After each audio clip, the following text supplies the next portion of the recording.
Hi, welcome to my podcast, Becoming a Cut Flower Grower. I'm your host, Lydia, and I'm here to share my year of growing and selling cut flowers. I'll be giving you the lowdown on everything I'm doing and sharing all the highs and lows, the good times and the inevitable disasters, all in real time. Join me on my cut flower journey, starting right now. Hello, and a very warm welcome to the latest episode. It's Tuesday, the 7th of April, 2026, and you are joining me. It's about 10 to 7 now for the remains of what's been an absolutely gorgeous day. Really, really warm, far too warm actually, shockingly warm, gloriously sunny.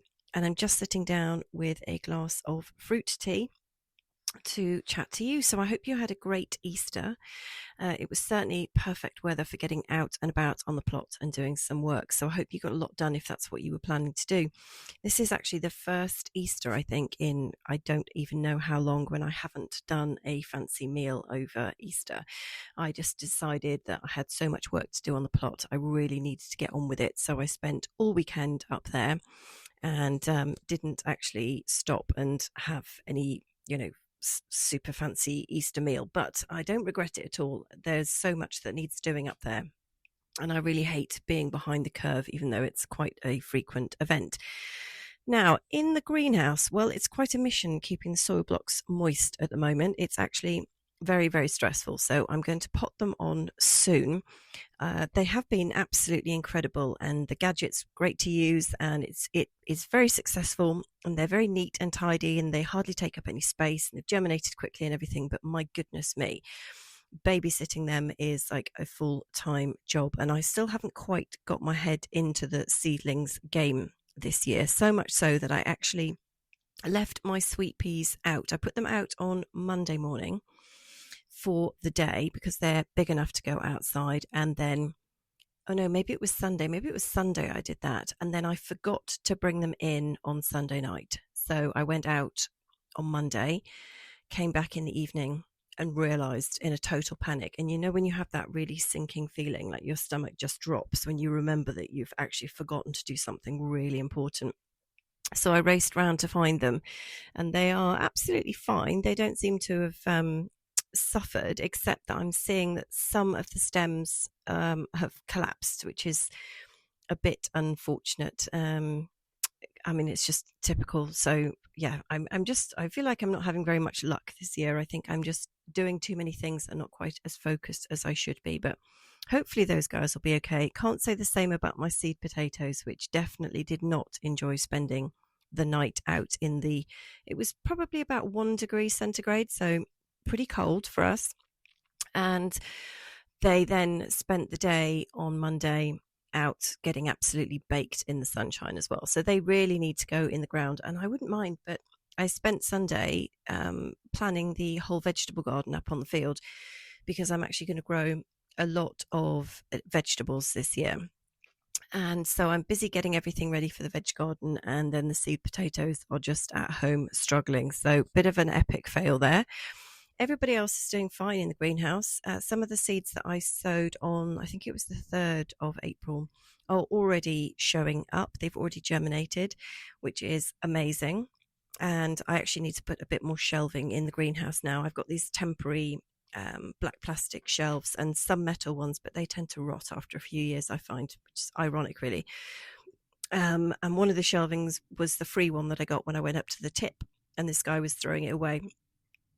But I am slightly running out of space in there now.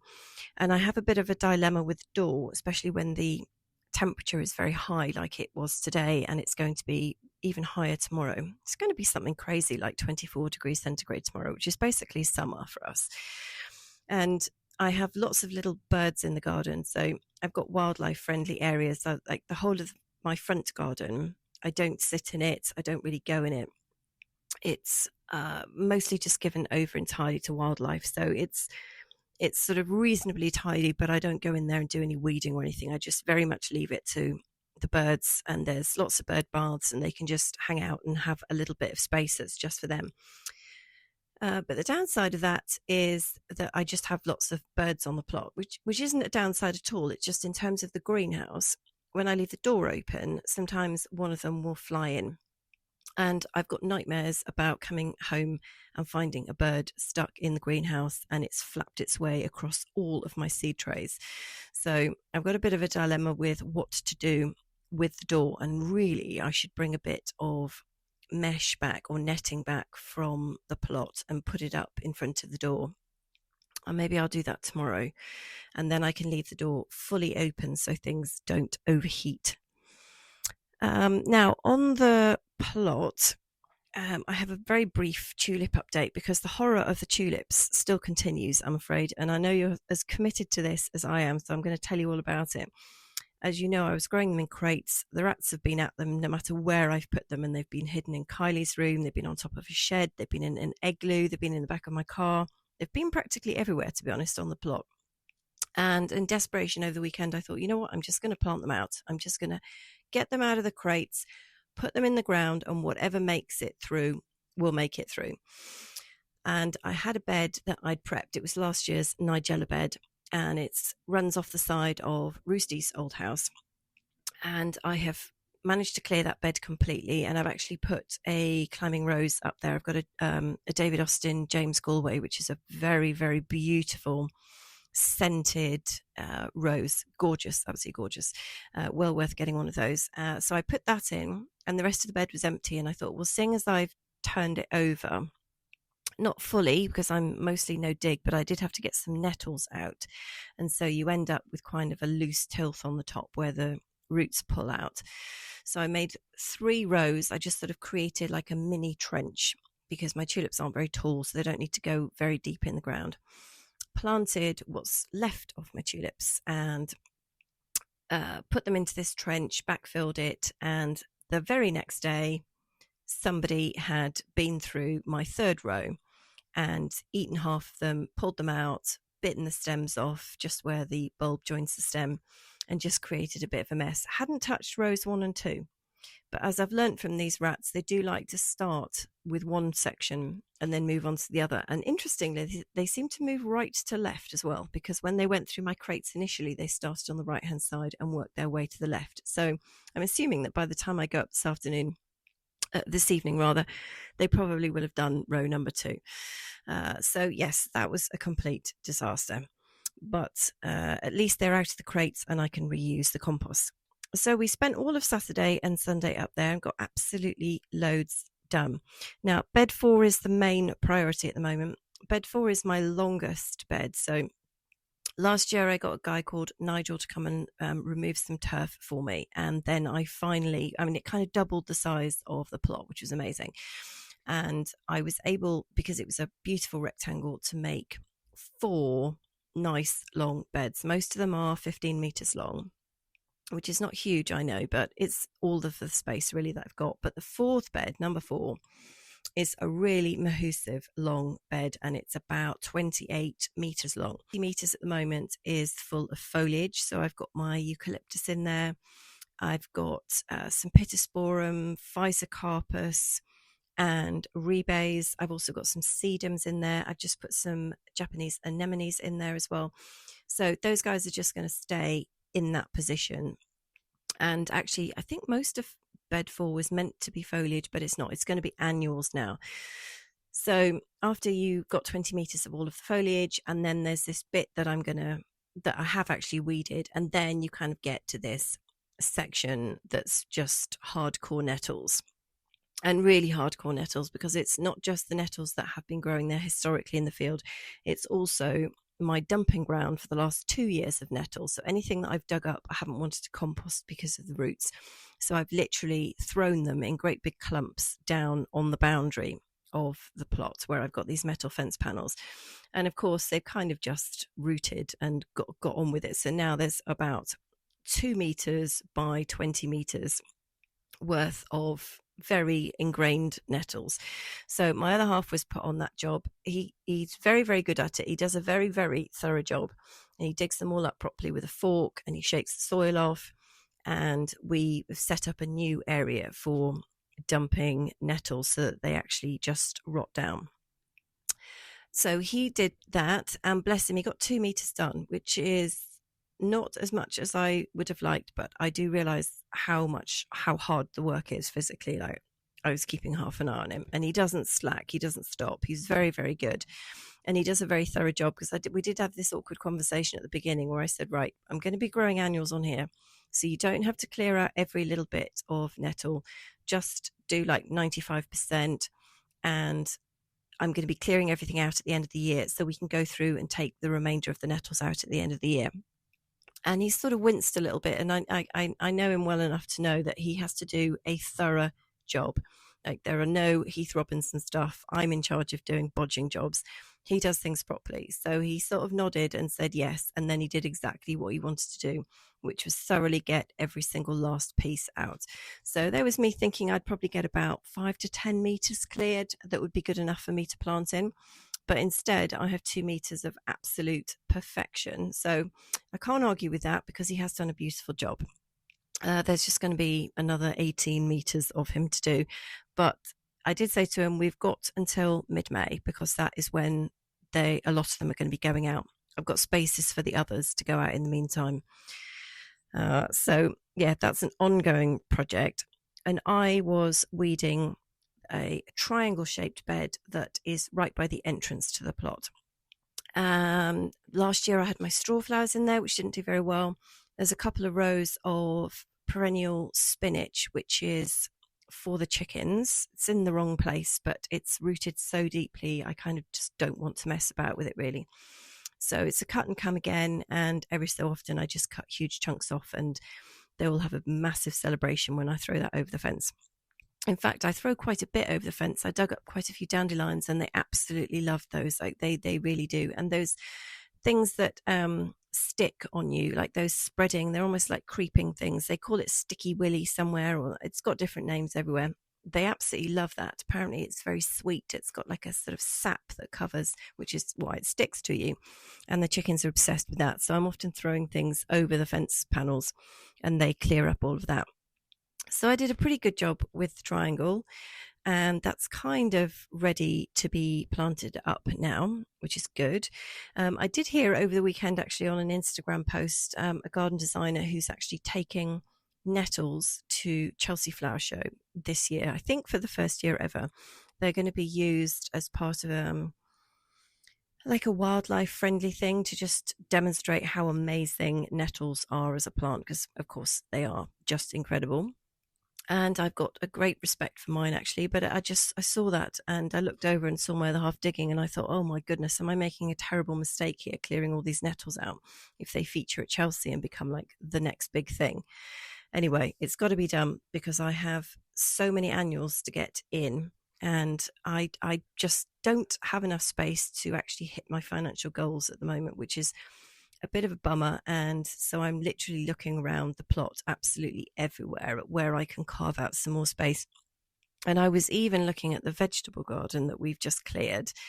Well, technically, Mo, the little naughty chicken, she did the first batch of clearing, because she just is like a demon. She's in a world of her own, and her favorite thing is just ransacking everything. So she did the first initial clear up, and then my other half got in there and sorted the nettles out. And we've got this wonderful vegetable bed, and I kept thinking, ooh, maybe I should just steal the vegetable bed and put flowers in it. But then the flip side of that is, I have a horrible feeling that vegetables are going to be very expensive this summer. Things are looking very dicey in the Middle East, and fuel prices creeping up, fertilizer, etc. You don't need me to tell you. So I thought, no, stick to the plan of growing vegetables, because I'm sure when the summer comes, I will really appreciate it. But that just means I have to find more space on the plot. So I'm looking around everywhere. And in fact, there is a grassy area in front of the chickens area, which I might just snaffle that as well and just dig that up. My other half looked horrified. He was like, no, don't do that, don't do that. But otherwise, it's just grass that we have to cut. And yes, it looks nice and everything, but I'm more about productivity than just having grass that looks nice, because I don't care whether it's there or not. I need more space. I'm also going to be clearing out a kind of a shady area. So I've got some trees that overhang the topmost part of the plot, which I've never grown anything up there in previous years. Haven't really needed the space, but this year I'm getting kind of desperate. So I think, right, I'm going to clear all of that out, and then things that like the shade which I can't remember off the top of my head who it was. I saw something on my chart the other day, and it actually quite liked part shade. So I thought, right, well, they can go up there. And I might actually move the Japanese anemones because I think they can tolerate part shade as well. And I think things like astrantia could move up there because they are in full sun and they've done very poorly last year. They didn't really do much at all. So I might move those. So I'm gradually increasing the space that I've got on the plot. And I'm also going to be doing some interplanting. So when I put the roses in, I've got 1.5 beds of roses. I've got about 70 up there now. And I was cautious with the spacing. I planted them closer than I would if I was putting them in a garden, for example. But I've obviously still had to leave a bit of a gap between them because I don't want any mildew problems or, just lack of airflow or any problems with them whatsoever. And there is a really nice strip up the middle that I got my eye on that I thought, I could just put a whole row of something up there. And obviously I've got all the edges as well. I've got some more sweet peas to sow. Not fancy ones, they're just ones that I harvested from my own sweet peas last year. So it's a mix of Kupani and then the sort of blues and whites collection that I bought from Roger Parsons' English sweet peas. But if I didn't cover the whole place in sweet peas, then I could afford to put a whole row. Would it be a row? No, it'd be like a bed of annuals all around the perimeter of the plot, which could be really helpful actually. I'm also going to get hold of some more lily of the valley. So I have quite a lot of this at home and I had never really looked at it from a cut flower perspective, but I think they're reasonably good selling price on those, and they're obviously hyper seasonal. I don't know what they do about importing those, whether they actually come in or not. I'll have to ask my florist about that. But I thought, well, I could dig some up from home and just buy some more. I think they come like bare roots, like in the green, like when you buy snowdrops and stuff. So I'm going to look into that because that could be very valuable and they will love the shady section. So that would be a good use of space. Now, the hub that I'm part of has actually reopened for business this weekend, which is very exciting. I wasn't quite ready with anything. I can't actually get on the hub. I'd be fascinated to see what other growers have put up. I imagine it's lots of tulips and maybe the first of the anemones, which I have not done this year. I don't think ranuncs are ready yet, but I don't know anything about them, so I could be wrong. I guess maybe there'll be spring branches and things. I mean, I do have stuff. I just was not ready to get on the case with that. The owner of the hub is coming to the plot to have a visit soon, which I'm very excited about, but also slightly nerve-wracked about. She's a very she's a professional grower, and she's got a beautiful setup, which if you heard that conversation, actually, I went as part of a group of new growers and a couple of florists to her place last year to discuss the setup of the hub and how it was all going to work. I think it was kind of spring, summertime. It's so pretty up there. And she did this gorgeous gathering for us. And we had these gorgeous jugs of elderflower cordial or something like that, some beautiful cordial. And she'd got ice cubes with petals frozen into the ice. It was all so, so beautiful. And she did these gorgeous, dainty little, I think they were elderflower madeleines or something, those gorgeous little, like, is it a cake or is it a biscuit thing? So pretty, proper chairs. I mean, it was just stunning. And I'm delaying having her over to the plot because I'm just trying to tidy up as much as possible. And I'm busy clearing away sort of broken things and hiding just stuff that just looks bad, and removing the destroyed tulips and getting rid of weeds and just making sure that it's safe and that there aren't any trip hazards, that because the owner of the hub, Vanilla, she has a very beautiful setup and everything is all laid out very professionally and it's all flat and there aren't really fence panels to have to crash through and broken stuff everywhere. And I'm probably I was going to say I'm probably doing my plot a disservice, but I don't think I am actually. It's quite rough and ready and it's not posh at all, and being on a slope as well doesn't help. So I'm busy trying to get it all tidied up. And I know she'll say she doesn't care and she just wants to come and see what I'm doing. But, first impressions count. And so I want to make sure it looks better. I actually found a dead rat the other day as well, which is just awful. And, that is not something that you want to welcome somebody to the plot for a tour and they just trip over a dead rat. I mean, that looks terrible. So one final thing to discuss before the end of the podcast. Let me just have a quick drink. Please keep sending your questions in, by the way, for my wedding and event florist. I've had some superb questions already. So thank you if you've already sent one in. I had a question from Caroline the other day. Really great question for my florist. And also she mentioned something that I wanted to answer in the podcast. Now, she's a new, very keen, very enthusiastic grower. And she is hoping to have a small selection of flowers available to florists. And that's the main part of her question, which I'm going to answer with my florist. However, she mentioned something in her question to me about her selling price being set to cover her costs, but avoiding undercutting professional growers, which I get. But I wanted to make a comment about this in case you were thinking about selling and just pricing in order to cover your costs. In my humble opinion, and I think Jenny Marks would probably say this as well, we should be making a profit on every single stem.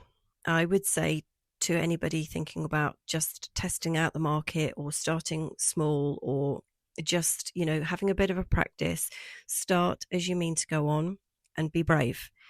Because if you only price to cover your costs, your net gain is zero. And I am struggling to see the point of all the effort and the work and the time that you're going to spend if the net gain is zero. Because I just think that is not a very good use of your time.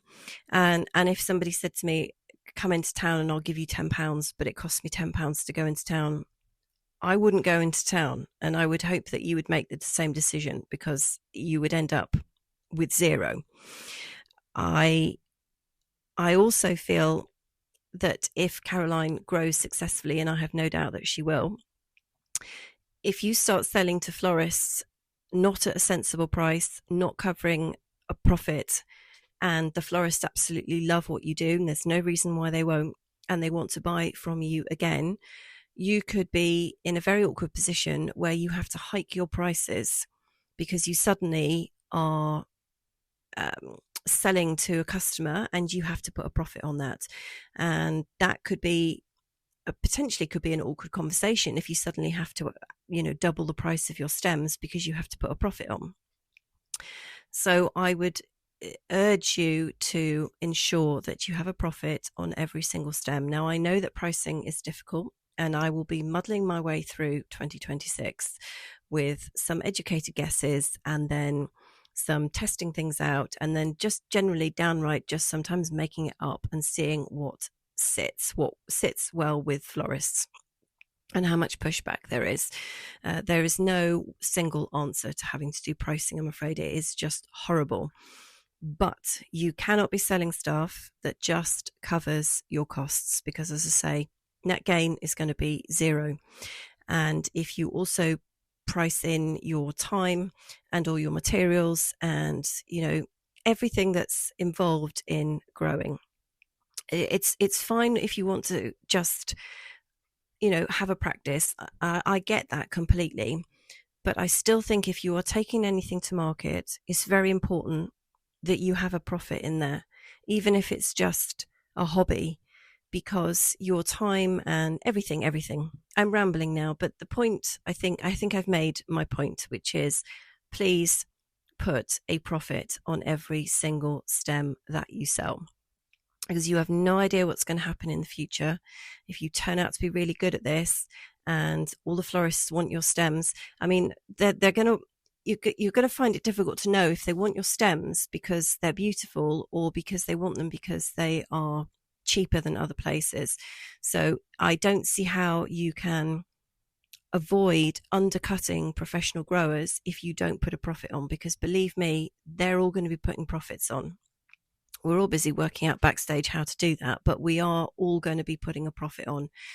So please give that some thought, that not just to Caroline, but to everybody, and be brave with this. Like, you are growing a beautiful, beautiful product that a florist is going to absolutely love.